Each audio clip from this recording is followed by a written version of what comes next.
Aloof roommate is physically linked to my water cup. I twist the cap and he groans. I take a sip and he licks his lips. But when I poured bubble tea into it and took a few hard pulls on the straw, he lunged at me and snatched the cup away. Don't suck. My cheap plastic water bottle hit the dorm floor and shattered. Great. My roommate, Sebastian, slid a drawer open and pulled out a cup. Here, take this. It was a glass tumbler. High quality stuff. It had these transparent purple lavender flowers swirling around the glass. The lid had a small, tight silicone hole tailored for a straw. It looked brand new. Pristine. I was honestly a little shook. Thanks, man. He avoided my eyes, turning his back to me to focus on his gaming rig.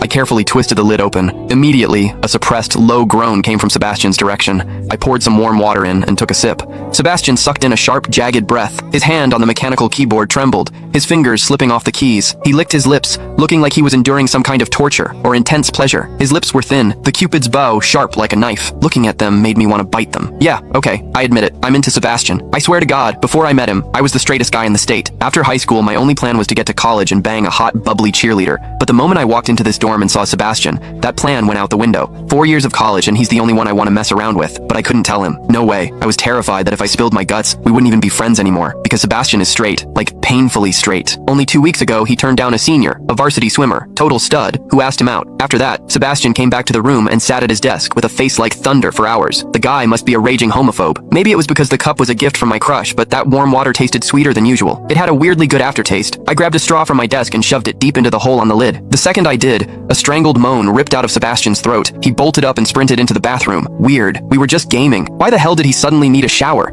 He didn't even grab a change of clothes or a towel. My hearing has always been too good for my own good. Through the thin bathroom door, I heard whimpery, muffled sounds. Soft, hot, suppressed. As a dude, I knew exactly what that sound was. He was jerking off. When I get horny, I usually wait until lights out and hide under the covers like a rat. But Sebastian, it's the middle of the damn day and he just goes for it? Talk about high testosterone. Sebastian is gorgeous. He's got that cold, don't touch me vibe, but his eyes are sharp, almost like a fox. He looks like a priest who's secretly a sinner, tempting as hell. I've heard people say his smile is killer, but I've never actually seen it. Sitting there, I couldn't help but picture what was happening behind that door. That aloof, icy face flushed with heat, his lean, muscular body, the veins popping on the back of his hand as he gripped himself. Does he keep that cold expression even when he's beating his meat? My thoughts were getting way too dirty. My face felt hot. After a long time, I heard a final, guttural grunt from the bathroom. The door clicked open, and Sebastian walked out. His face was bright red, a sheen of sweat glistening on his forehead. There was a visible tooth mark on his lower lip where he'd bitten down too hard. He walked straight to his wardrobe, grabbed fresh clothes, and went right back into the bathroom. Then the shower turned on. Okay, now he was actually cleaning up. The mental image of him panting in there made my throat dry. I grabbed the glass tumbler again and chugged a few large gulps. The water in the bathroom stopped, then started again. It took him forever to come out. When he finally did, he looked at me with this weird, resentful glare. Strange. Was I imagining things? Sebastian sat back down to game, and I poured myself another refill. I wasn't really thirsty anymore, but I began— Click the link on the homepage to watch the full follow-up for free.